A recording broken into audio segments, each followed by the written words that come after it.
Thought I'd do a video on how you can save a bit of money by doing a major service on a Ford Ranger yourself. So what a major service consists of on one of these is your air filter, your fuel filter, also known as your diesel filter, and your oil filter and oil. If you take it to Ford, they're probably going to charge you anywhere between sort of $500 and $600 to do this. When I do mine, it usually costs me somewhere in the vicinity of, I'd say, $150, $160. And where I get my oil from is Costco. So they sell this 5W30 oil for $49.90. So it roughly works out to about $10 per litre if you break it down in a litre form. My Ranger takes about 8 litres, so I usually have about 2 litres left over. If you don't have a Costco card, you can go to Bunnings. Bunnings sell this 5W30 oil for $65 per 5 litres, but if you got a trade card, you get a 5% discount, and it works out to about $60 per 5 litres. In regards to my filters, I always use genuine filters. So the place that I get these are Jefferson Ford online. So they have an eBay store, and for this box here, which consists of your oil filter, your fuel filter, and the air filter there, I paid $80 for the whole lot delivered to my house. In regards to the frequency of the oil changes, I do them every 10,000 kilometers.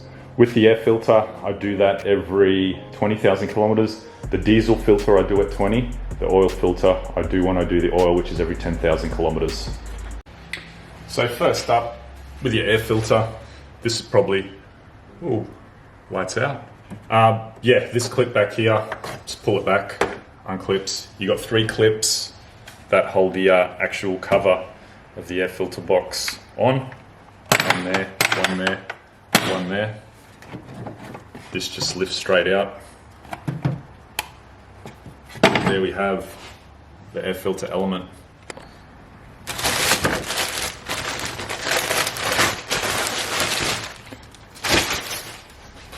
So when you're dropping these back in, they have a little notch there. So it's important to line this notch here up with that little cutout there in the airbox.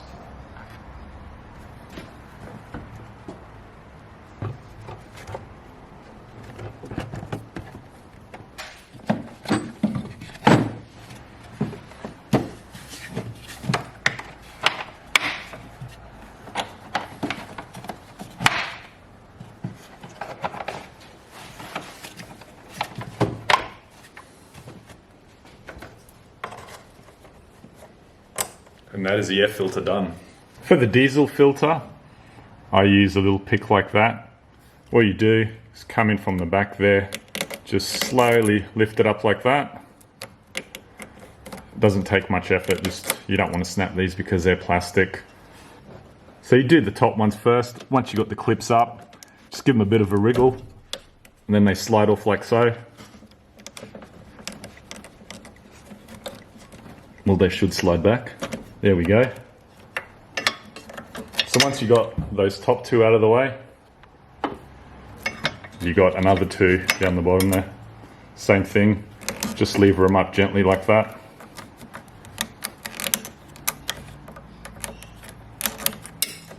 Once you've levered them up, just slide them back.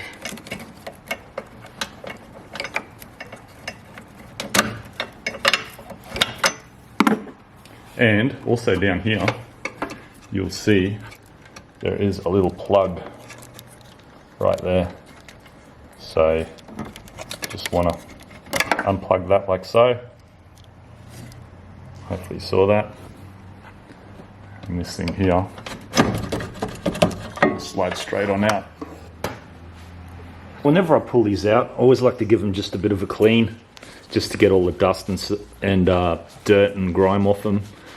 Just get a marker and mark that spot there where you've got that arrow, so it all sort of lines up with each other. It'll just make putting it together a lot easier. Essentially what you do now is just twist that off like that. That will now separate the 2. Woo! There we go. And there we have the diesel filter. So as you can see, it's pretty dirty.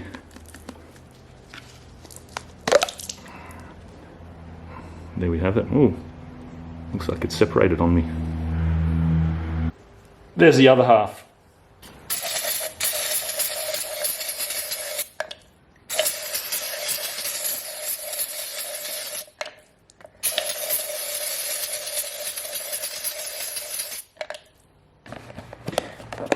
The new fuel filter will actually come with an O-ring, which is this one here, as you can see in there. So I'll show you where that goes.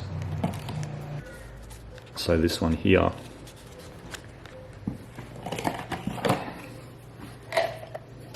sits right there. So it's just a matter of taking your old one off with a pick, like so. Getting your new one, and just sliding it on top like that.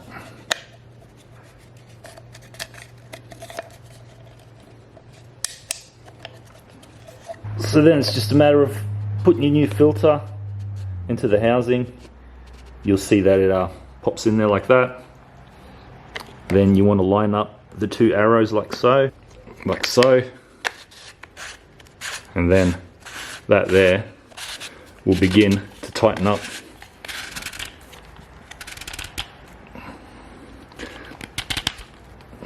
And you'll notice that the arrows will finish up in line with each other like that. We just slide this back into the rail that it came out of.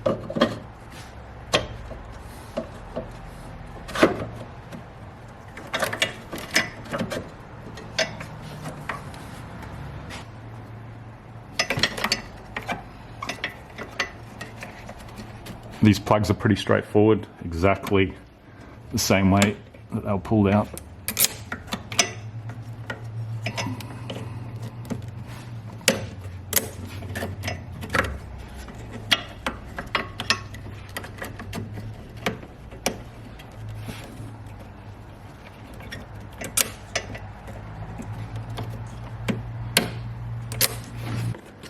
And don't forget to connect this little plug down the bottom too. So with everything there connected back up and ready to go, I now usually just start the car, let the fuel pump prime for a little bit just to get the diesel up into it. How I do that is just turn it on to accessories. You'll hear it starting to burble and make funny noises. But yeah, you might just need to circle your ignition on, a couple of times, maybe 2 or 3 times, just to allow that diesel to get up in there from the low pressure fuel pump into that filter housing, so it can just get in there and be ready to pump through. After you've let it sit for about 20 or 30 seconds, just give it a start and you should be good to go. So with the final step of doing the oil and the oil filter, what I like to do is just prep everything in advance so I'm good to go, because essentially you have 10 minutes to do this. Because the variable vane oil pump, it can lose oil pressure if you leave it for too long. So I've got my 15mm down here for the sump plug. I've got a funnel in the top there to pour the new oil in, and I've got the new oil filter set up here with the new O-ring in it. So what I'm doing now is just accessing the oil filter housing, which is a series of these plastic clips. These ones, my ones are pretty worn out due to the fact that I've already done a fair few oil changes on this car, being at 330,000 kilometers. So they can be a little bit difficult to get out. But as you can see, you will eventually get there. It's just a matter of being patient.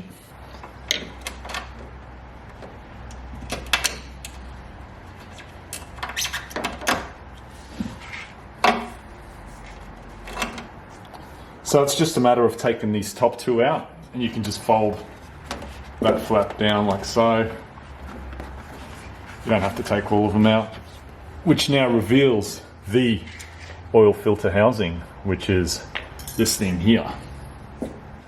So for this oil filter housing, I use a 1 1/16 imperial ratchet. socket rather. Not sure why I use this one. It's just the one that fits the best. Not sure what it is in metric, but I'm sure if you Google it, you can find out.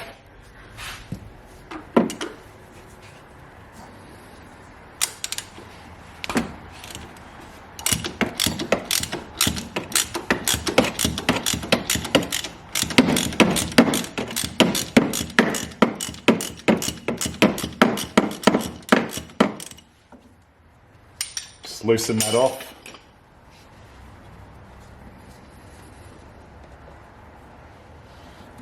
The whole filter element will come out like so.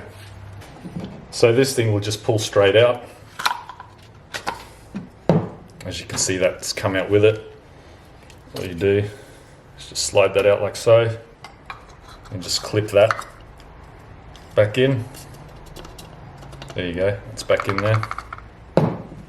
There's also a rubber gasket on the side here, which needs to be replaced.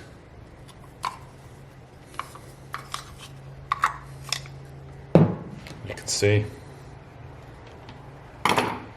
the new oil filter will come with one.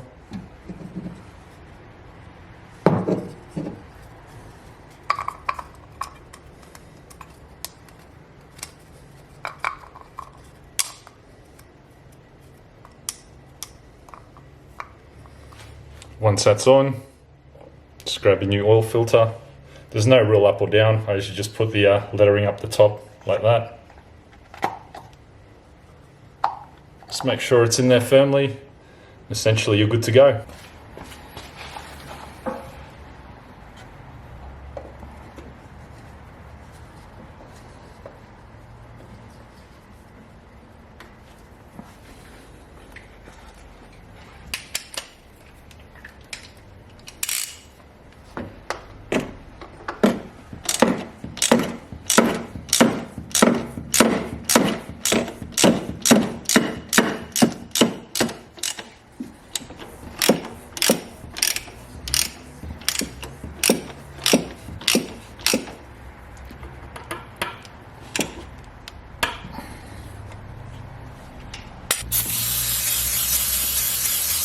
Bit of brake cleaner to clean it off.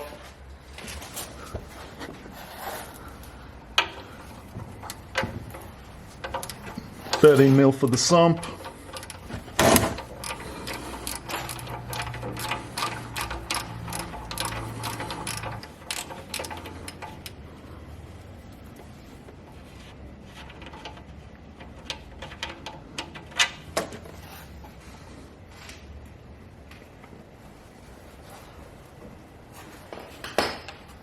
So as you can see, it's still dripping a little bit. I'm not going to worry too much about it.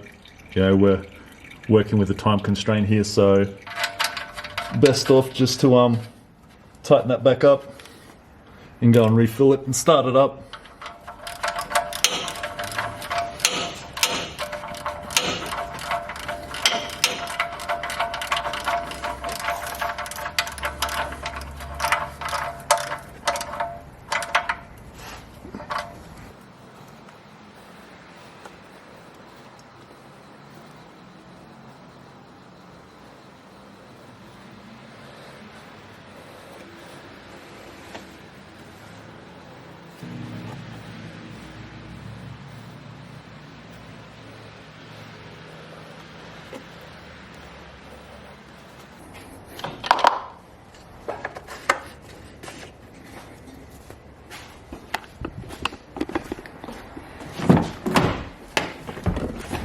So when you go to restart it, if for some reason your oil light stays on, first thing you want to do is just turn it straight off. Don't rev it.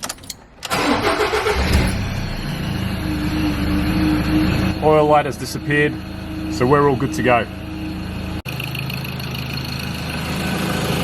So while it's running, you just want to check for leaks. Make sure there's no leaks coming from that housing.